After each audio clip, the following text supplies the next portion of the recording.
Mark 9:5-6. Peter said to Jesus, "Rabbi, it is good for us to be here. Let us put up 3 shelters, one for you, one for Moses, and one for Elijah." He did not know what to say. They were so frightened. Ang pag-aaral natin ngayon, pinamagatan natin, dahil sa takot. Panginoon, salamat sa buhay. Salamat po sa araw na to na kami humihinga pa.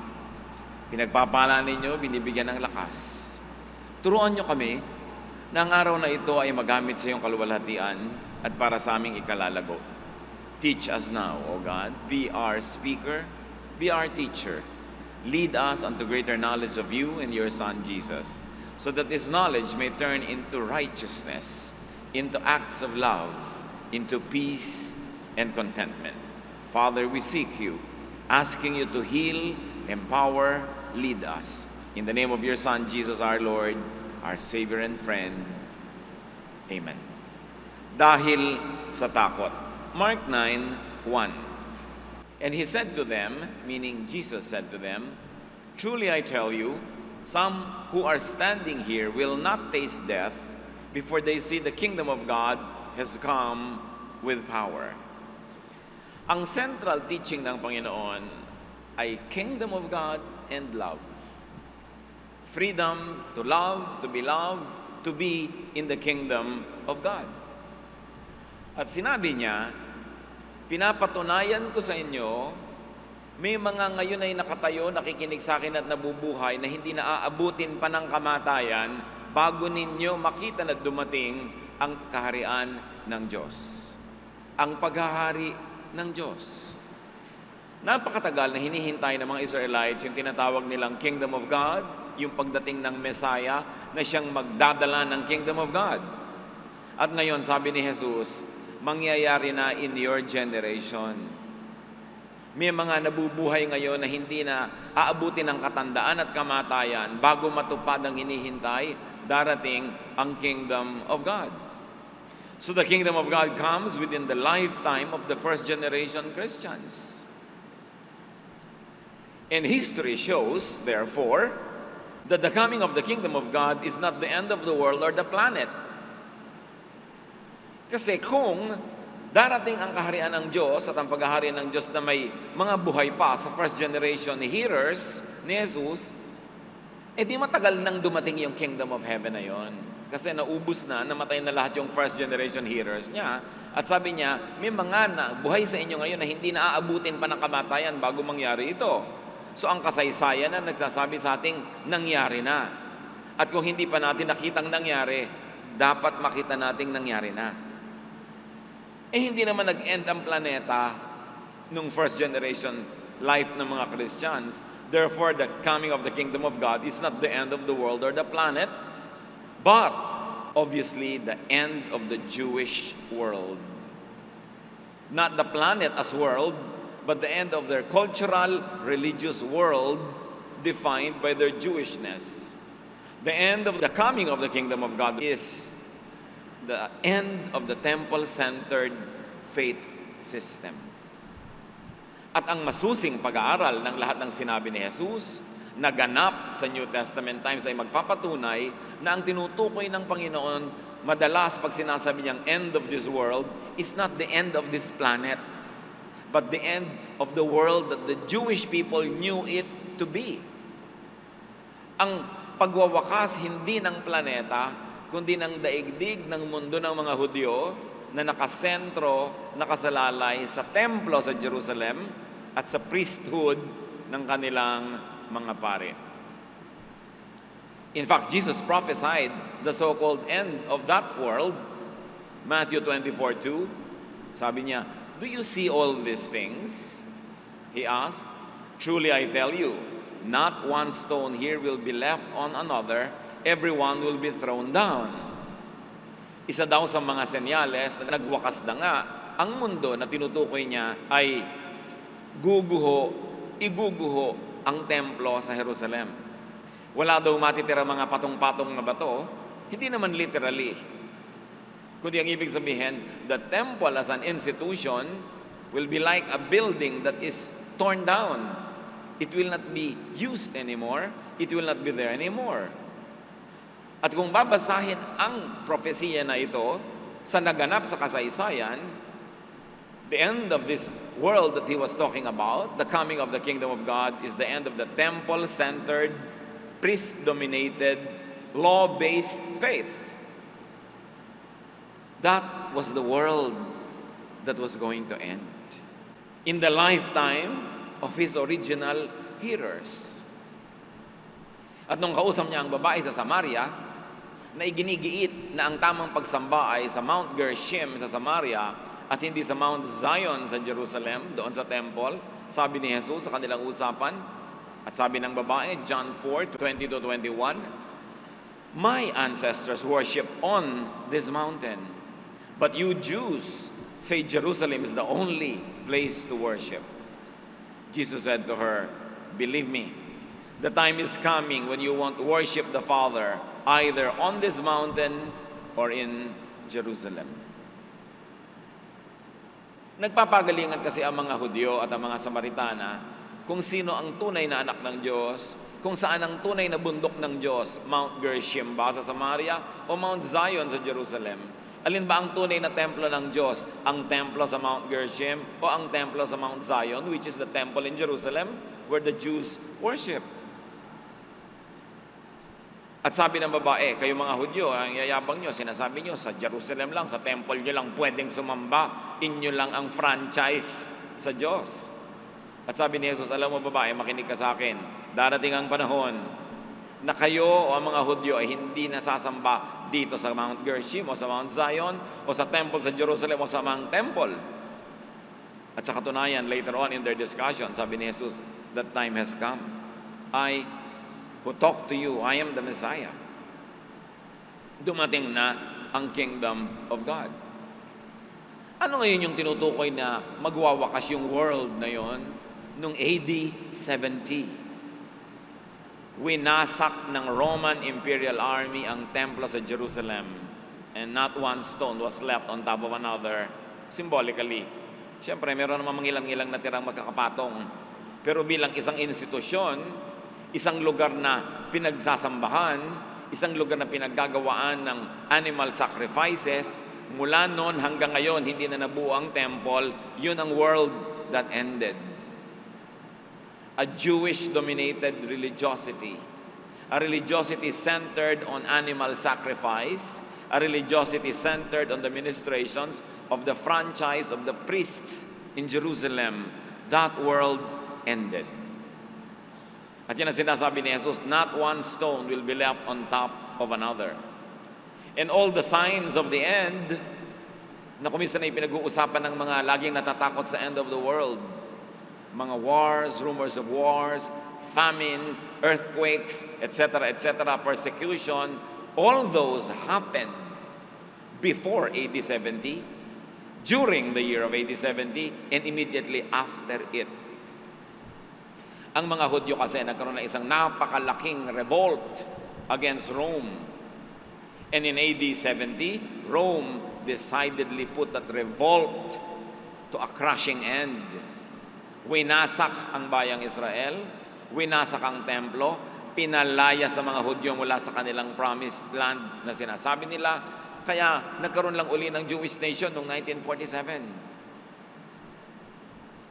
2,000 taon na wala sila sa kanilang sariling bayan dahil pinalaya sila ng mga Romans. At hanggang ngayon, hindi pa naman umaandar uli yung temple system because Jesus effectively ended it.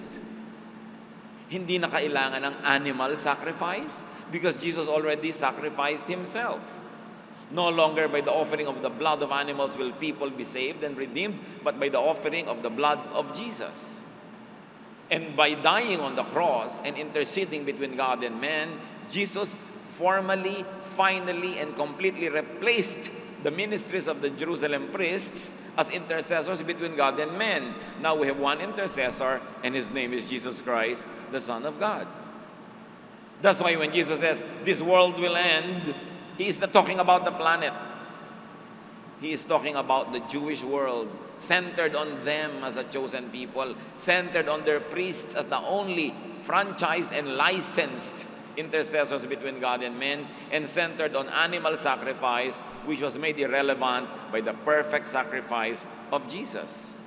That world already ended. At sinabi ni Jesus, there are some of you who are standing here listening to me. You will not taste death until this end happens. You will see it. And the younger listeners of the Jesus at the time lived long enough until AD 70 to see the end of the temple-centered world. Now the temple of God was moved to the hearts of believers, democratized, made available to everybody, no longer to a chosen few, but to anyone who receives Jesus as his Lord and Savior. They become children of God. Children not born of racial descent, but children born of spiritual rebirth. A new citizenship, a citizenship that is not Jewish or not cultural or national, but citizenship in heaven. Kaya yung mga laging takot na takot sa end of the world, yung may lindol dito, yung may gera doon, yung may famine, ito na yata yung end of the world. Naranasan na yan ng mga Hudyo noong AD 70. Yes, it was a prophecy. The teaching looked forward to the future, but that future happened in their generation. And in our generation now, it's already the past. Of course, some think that that coming end is a continuing present, meaning it continues to evolve and happens in every generation, that there is always something that ends. And truly, for something new to be born, something old had to die. For something new to come in, the old has to come out. And in that sense, truly, the prophecy is still true. There is still a world that will end when the kingdom of God comes. And sometimes that is a personal world. A personal world of sin ends when Jesus comes into people's lives. A personal world of condemnation, of fear, ends when Jesus becomes your Lord and Savior. So the world ends when the kingdom comes. Layers of reading, layers of meaning. Huwag manatili doon sa pinakamababang layer ng pagbasa na lagi tuloy natatakot. So, introduction pa lang ni Jesus yung sinabi niya sa tunay na magaganap dito sa ating pinag-aaralang kwento. Sabi niya, alam nyo, may mga nakikinig sa inyo sa akin ngayon na hindi na makakaranas ng kamatayan, makikita nyo ang pagdating ng kaharian ng Diyos. Ang pagwawakas ng mundong ito as you know it, because you will have a new world, you will have a new life, you will have a new concept of godliness and spirituality. At matapos yon, ng pagpapakilalang yon, eto na ngayon ang kwento. Mark 9, 2-3. After 6 days, Jesus took Peter, James, and John with him and led them up a high mountain where they were all alone. There, he transfigured before them. His clothes became dazzling white, whiter than anyone in the world could bleach them. Matapos sabihin yun ni Lord, dinala niya ang kanyang tatlong pinakamalalapit na alagad, si Pedro, Santiago, at si Juan, sa mataas na bundok, at nung sila'y mapag-isa, nagbago ang kanyang anyo. Nagliwanag ang buong katawan ni Jesus, sampu ng kanyang kasuotan, na sabi ng writer, walang makakapagpaputi ng anumang kinula o labada tulad ng kaputian, ng ningning, ng liwanag ng suot ni Jesus nung nag-transfigure o nagbago siya ng anyo. So, sign of the coming of the kingdom of God, sign of the end of the temple-centered and law-based faith, pinatunayan ni Jesus na may kapangyarihan ng kanyang sinabi. Lumabas ang kanyang tunay na kulay, literally. Nagpakilala siya para lalong bigyan ng diin ang katotohanan na sinabi niya na magwawakas ang mundong yon at makikita yon ng mga nakikinig sa kanya. Mark 9:1, and he said to them, truly I tell you, some who are standing here will not taste death before they see that the kingdom of God has come with power. Therefore, nangyari na, kasi matagal lang namatay lahat yung first generation Christians. Nangyari na dumating ang kingdom of God. Yung nag-aabang pa lang at abang ng abang, ay ano pang aabangan nyo, dumating na. Kailangan maintindihan na dumating na yon at kailangan gawing personal na dumating sa ating personal na buhay at personal na puso ang paghahari ng Diyos. Nagbago ang anyo ni Jesus, nagliwanag yung tunay niya o isa sa mga mas tunay niyang anyo ang lumabas. Hindi na lang yung human Jesus. At pagkatapos Mark 9:4, and there appeared before him Elijah and Moses who were talking with Jesus. Parang hindi pa sapat yung kababalaghan na naiba ang anyo ni Jesus. Biglang sumulpot pa si Elijah representing the prophets because he was the most prominent prophet, and Moses representing the law and all lawgivers of Israel because he's the most prominent lawgiver. So you see here, Jesus, and there appeared Moses, representing the law, Elijah, the prophets, and they talk with Jesus. Remember, ang pinag-uusapan is the end of the Jewish world, the end of the temple-based worship, the end of being ruled by the Old Testament systems, and there appears Moses and Elijah, perfect representatives of the old system, the Old Testament. Everything associated with tradition and the law. So ano kaya ang topic na pinag-uusapan? Ano ba ang topic ni Jesus kanina pa? Natural, the kingdom of God supplanting the kingdom of Moses, meaning the kingdom of the law. The kingdom of God supplanting the kingdom of Elijah, meaning the kingdom of the prophets. Kailangan marunong ka magbasa ng literature para makita mo yung symbolisms. Bakit sa dinami-rami ng tao, si Moses and Elijah, ang magpapakita doon, samantalang ay tinuturo ni Jesus is the end of the world, the coming of the new age, the coming of the kingdom of God. Because Moses and Elijah represented the old world, the world of the law, the world of the ancient prophets. Take note, Matthew 22:37-40, which is very connected. Jesus was asked, which is the most important commandment of all? Jesus replied, love the Lord your God with all your heart and with all your soul and with all your mind. Naniwala sa 10 commandments. Verse 38, this is the first and greatest commandment. And the second is like it, love your neighbor as yourself. All the law and the prophets hang on these 2 commandments. Of the 613 laws and the 10 commandments, pinapili si Jesus ng mga leaders ng relihiyon. Pero ang pinili niya, none of the above. Sabi niya, this is the most important commandment, love God. The second, love others as you love yourself. All the law, Moses and his likes, all the prophets, Elijah and his likes, depend on these commandments to love God and to love others.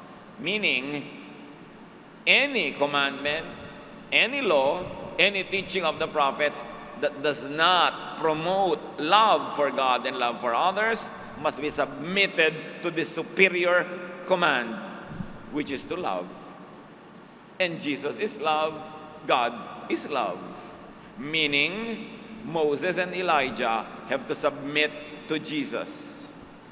Meaning, the law and the prophets have to submit to love.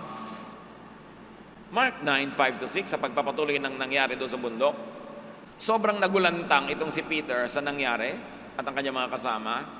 Walang maapuhap na sasabihin. Peter said to Jesus, Rabbi, it is good for us to be here. Let us put up 3 shelters, one for you, one for Moses, and one for Elijah. He did not know what to say. They were so frightened. Dahil sa takot, kung ano-anong pinagsasabi. Sabi niya, naku, salamat po, nandito kami. Ipagpapagawa namin kayo ng monumento. Isang monumento sa inyo, isa kay Moses, isa kay Elijah. Yung hindi niya malaman kung paano bibigyan ng kasiyahan si Jesus, sa takot niya, sa nakita niya, nagbago ng anyo si Jesus, lumabas si Moses, lumabas si Elijah. Kung ano-anong ipinanukala. Hindi nag-transfigure or nagbago ng anyo si Jesus para manakot, kundi para magpakilala, para magturo, para magpala dun sa tatlo at sa mga tuturuan nila kung lumaon. Hindi naman pinansin ni Jesus yung suggestion ni Peter. Mark 9:7, then a cloud appeared and covered them, and a voice came from the cloud. This is my son, whom I love. Listen to him. Sumali ang God the Father in heaven sa eksena.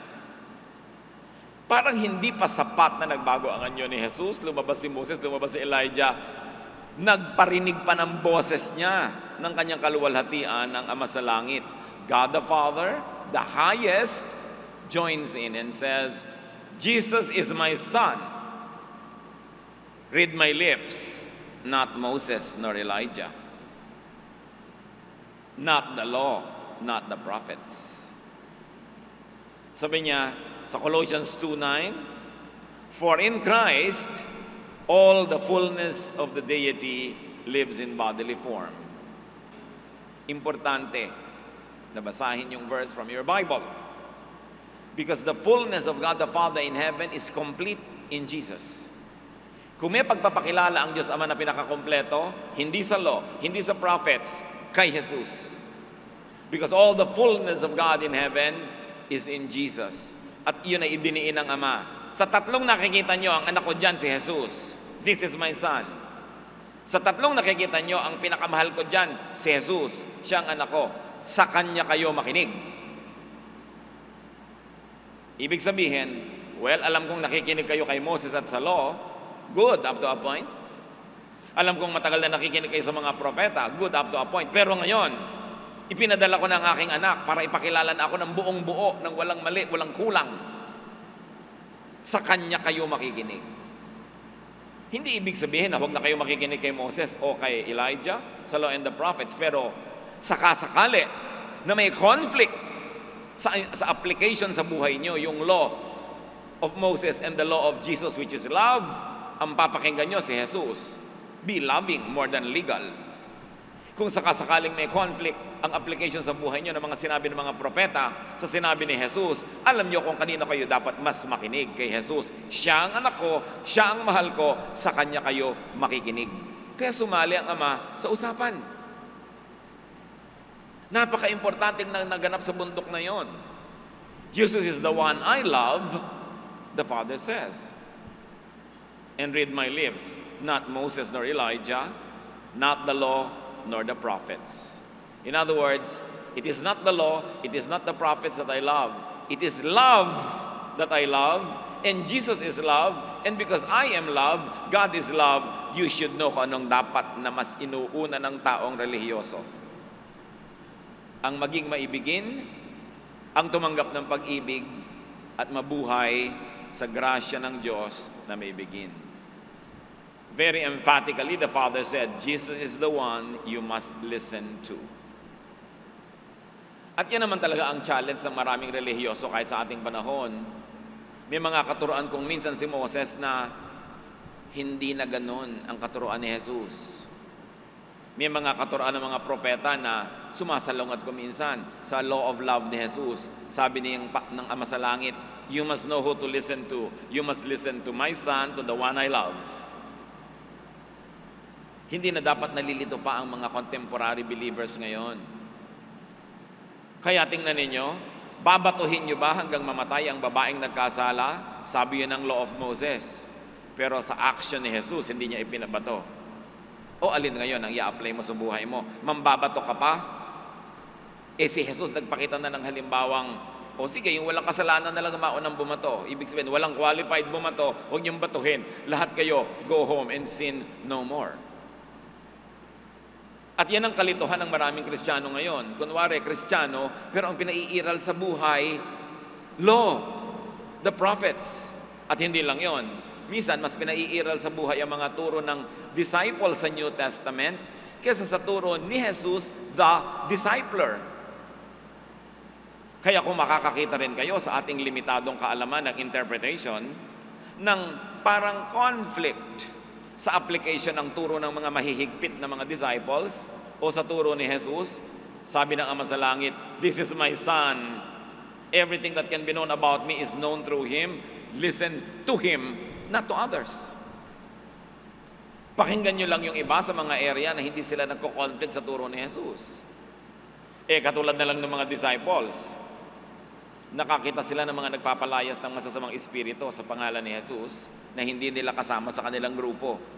Sabi nila kay Jesus, may nagpapalayas ng masasamang espiritu na hindi kasama sa ating exclusive club. Pigilin mo sila, Lord.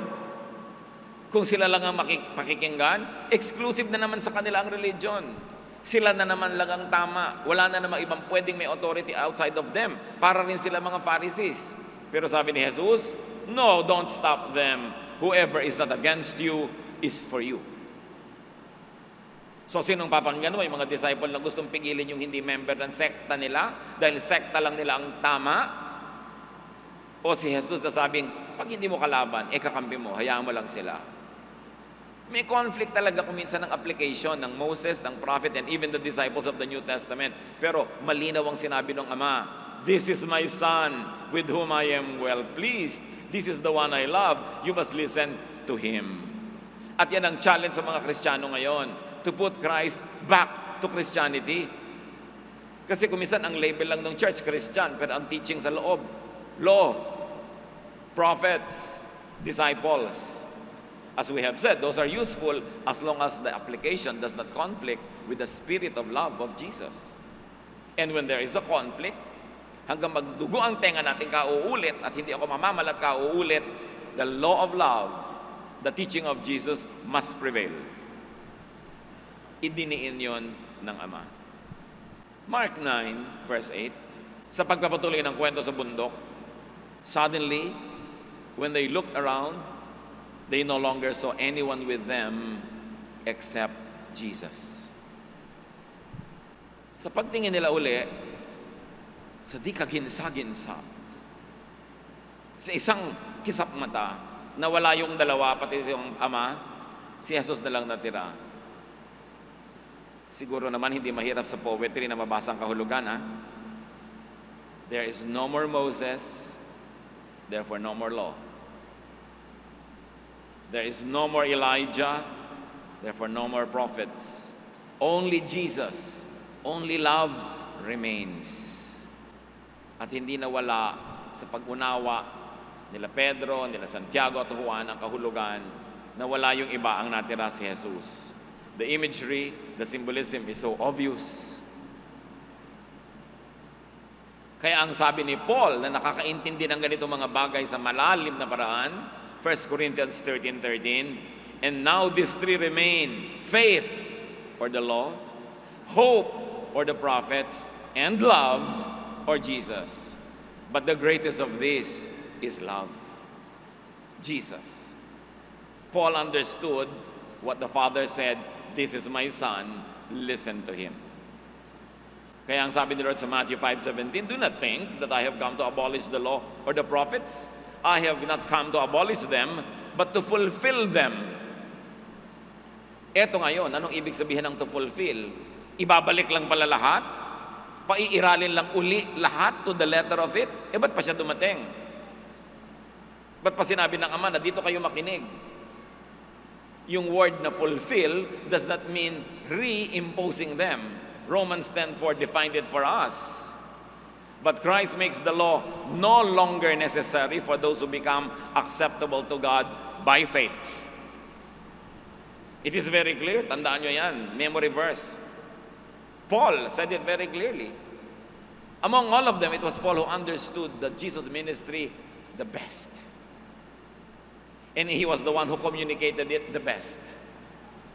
Sabi niya, but Christ makes the law no longer necessary for those who become acceptable to God by faith. Therefore, the fulfillment of the law is not mechanical compliance, as some people still insist today. But the fulfillment of the law is satisfaction of its requirements by and through the perfect work of Jesus. So pag sinabing, I came to fulfill the law, hindi ibig sabihin, kaya kayo lahat ibinabalik ko uli sa pagsunod sa bawat letra ng mga law. No. Sinatisfy ni Jesus sa kanyang perfect sacrifice ang lahat mga imposibleng requirement ng law. Yung hindi natin kayang magawa, ginawa niya para sa atin. Ang hindi natin kayang maabot, inabot niya para sa atin. He satisfied and fulfilled the law by His own performance in His own body and made it available to everyone who will believe. So that everyone who will believe in Jesus is now freed from the unnecessary requirements of the law, from the impossible standards of the law. You are freed not because the law is not important anymore, but Jesus already satisfied all the requirements of the law for you. That's why you are saved by grace. You are saved by faith in Jesus, not of your own works, but by the works of Jesus. Kaya kung Kristiyano ka na, naniniwala ka na kay Jesus, tapos meron na namang uling gustong bumato sa'yo dahil makasalanan ka, meron ka na namang gustong batuhin dahil makasalanan siya, bumabalik ka sa law. At sabi ni Paul, Christ makes the law no longer necessary. And that's what Jesus did. Yung babaeng babatuhin, bakit hindi na niya ipinabato? Siya na ang nagpabato para sa babaeng yon at para sa lahat ng ganung mga tao. Bakit hindi na kailangan mapamatay yung babae dahil sa kanyang kasalanan? Dahil namatay si Jesus para sa kasalanan ng babaeng yon at sa lahat ng kasalanan natin. Therefore, unnecessary na mambato pa ng may kasalanan kasi bayad na.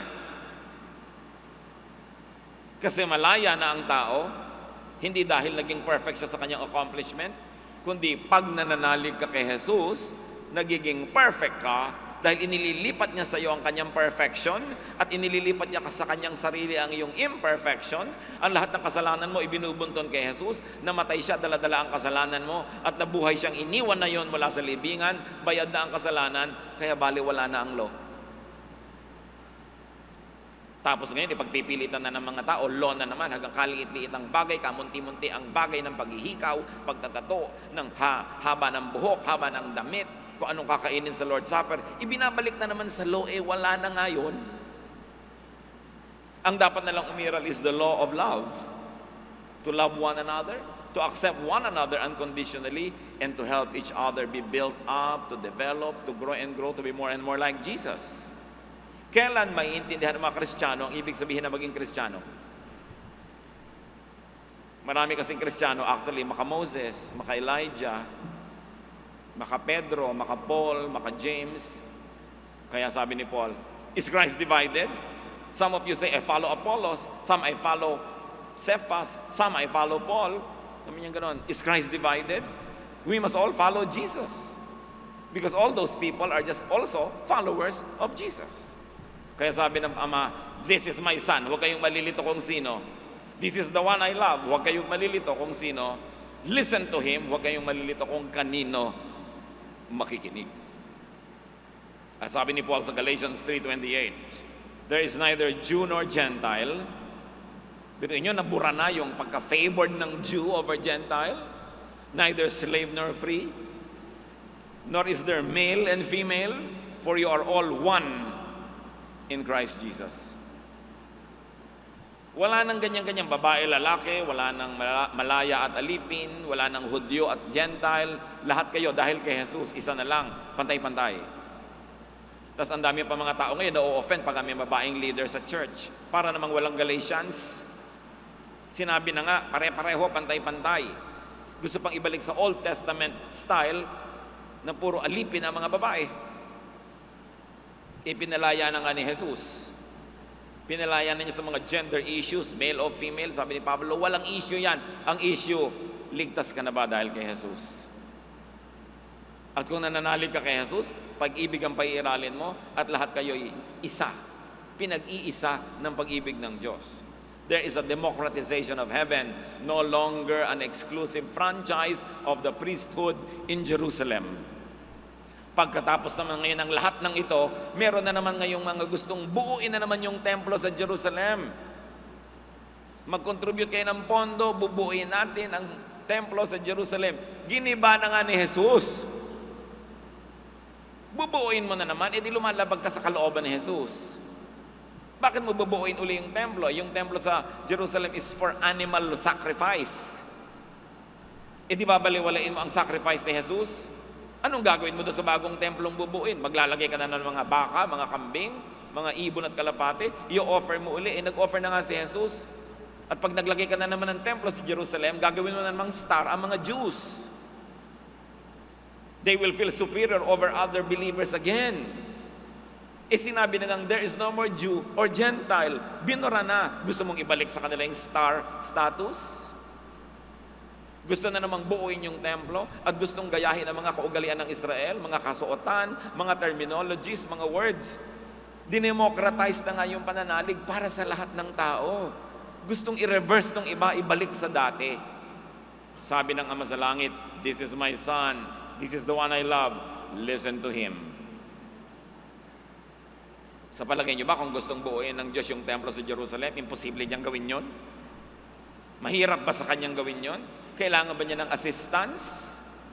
In fact, ang sabi ng Diyos tungkol doon sa templo, God, who is maker of heaven and earth, does not live in houses made by man, nor is he served by human hands as though he needed anything, because he himself gives life and breath and everything to people. Hindi niya sinasabi, yan ang bahay ko. Sabi ng Lord, what house will you build for me? What human building can house my glory? The God who is maker of heaven and earth does not live in temples made by man, because he himself lives in the heavens and the earth is only his footstool. Patungan lang ng paa niya ang earth. Anong gagawin mong templo para sa kanya? Mahirap bang maintindihan yun? Huwag kayong magpadaya sa sari-sari mga uso, mga hanging dumadaan. Gusto na namang bigyan ng Israel ng sobrang star status. Siyempre, may political use yan because Israel is forever at war with their neighbors. Kung sino man na makikikampi sa kanya, masasali sa gera na yan. Makinig sa karunungan. Sinira na ang templo, dinala na ang templo sa puso ng mga tao, wala ng Jew or Gentile. Huwag nang bumalik sa pagkakagapos sa panahon na yon na kinalag na ni Jesus. Natakot si Pedro dahil hindi niya naintindihan ang nangyayari. But the lesson is, do not fear the unfamiliar. Do not fear the transfiguration of Jesus. Do not fear the revelation of the layers of Jesus. Mga kapatid, makinig kayo. Hindi lang kay Pedro, kay Santiago at kay Juan nagtatransfigure si Jesus. Nagtatransfigure, nagbabago siya ng anyo sa bawat isa sa atin. May ipinapakita siya na dating hindi natin nakikita. May ibinubunyag siya na dating lihim.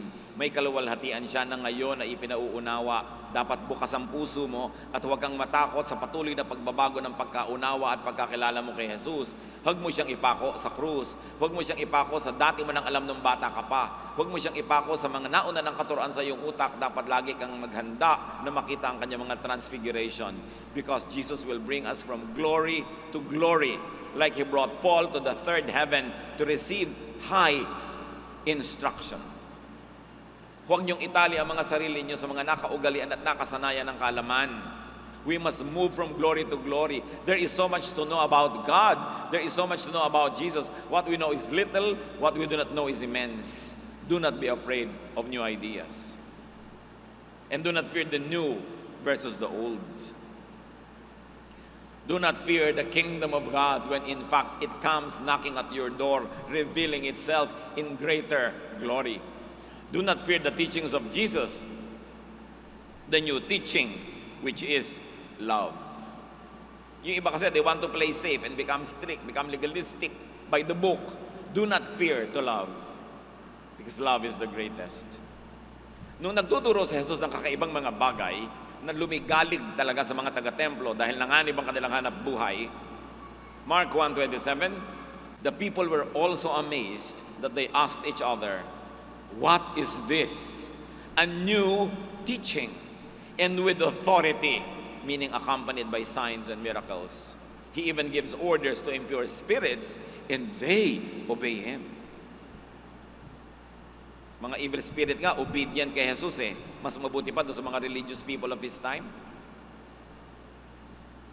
At ang pagpapakilala ni Jesus with power. Kinailangang samahan ng ganon dahil malaki ang nakataya. Mga malalaking mga ideya. So do not fear. Do not live in fear. Do not let religiosity chain you to fear. At yan ang nakakalungkot. Marami mga tao habang nagiging relihiyoso, mas nagiging matatakotin.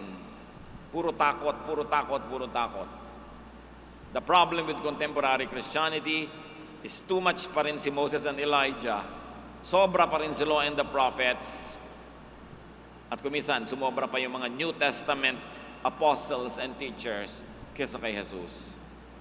Ang nagiging bunga tuloy, takot, division, judgmentalism, hatred, anger, hypocrisy. Yun ang mga bunga ng mga pagpapasakop sa law. 1 John 4:18, there is no fear in love. But perfect love drives out fear, because fear has to do with punishment. The one who fears is not made perfect in love. Ang takot lang daw ay pinagmumulan niyan takot na maparusahan. Magdusa. Kinuha na nga ni Jesus yung parusa at pagdurusa. Ano pang ikakatakot mo? Be secure. And when you are secure, you are more loving. You are more relaxed. You are kinder. You will know the true disciples of Jesus by their love. 1 John 4:8, whoever does not love does not know God, because God is love. At sabi ni Jesus sa John 13:35, by this everyone will know that you are my disciples, if you love one another. Hindi if you watched, judged one another, if you punished one another. No, if you love one another. If you are loved, you do not fear. If you are loving, you also do not fear. Kaya ang sabi ni Jesus, kilalanin ninyo ang mga relihiyosong tao sa inyong paligid, lalo yung inyong mga sinusundan. Sabi niya sa Matthew 7:16, by their fruit, you will recognize them. And of course, that fruit is love. Huwag kung ano-ano ang paggagawin dahil sa takot. Huwag kayong mabuhay sa takot. Pag naniniwala ka kay Jesus, nawawala ang takot. Ang natitira ay kapayapaan, pananalig, at pag-ibig. Let Jesus transfigure before you. Let Jesus reveal His deeper and higher layers to you. To be renewed, you've got to let go of the old and hold on to the new. Listen to Jesus. Listen to the Father who tells you to listen to Jesus. At dapat nawawala ang mga fear sa buhay. Lalo na yung mga fear na yan ng end of the world, fear ng mga coming of the kingdom of God, na siya namang pinauso ng libu-libong taon para laging matakot ang mga tao, because when people are afraid, you can control them. But Jesus never controls people, He sets them free. So isipin natin, paano ako magiging malaya kay Jesus? Paano mawawala ang aking mga takot? Paano ko mauunawa na siya ang dapat pakinggan, siya ang dapat maghari sa aking buhay, at ang bunga ng paghahari na yon, kapayapaan, katahimikan, pagiging maibigin. Aming Diyos, ituro niyo sa amin ang mga marami pang practical na application ng transfiguration ni Jesus. At huwag takot ang umiral sa amin pag nakakakita kami ng bago, natututo ng bago, kundi pagtitiwala, pag-ibig, pagpapasalamat, at kapayapaan. Pagbulay-bulayan natin, buhay natin ang nakataya dito, ano ang dapat maging bunga sa iyo that Jesus transfigured? That there was the law, there was the prophet, but Jesus is the one we should listen to. Lord, turuan niyo kami na maging malaya sa pag-ibig ni Jesus, makalaya sa law, sa prophets. Habang patuloy na nakikinabang sa law and the prophets sa mga katuruan na hindi sumasalungat sa pag-ibig ni Jesus. Be with the Lord in silence and be blessed.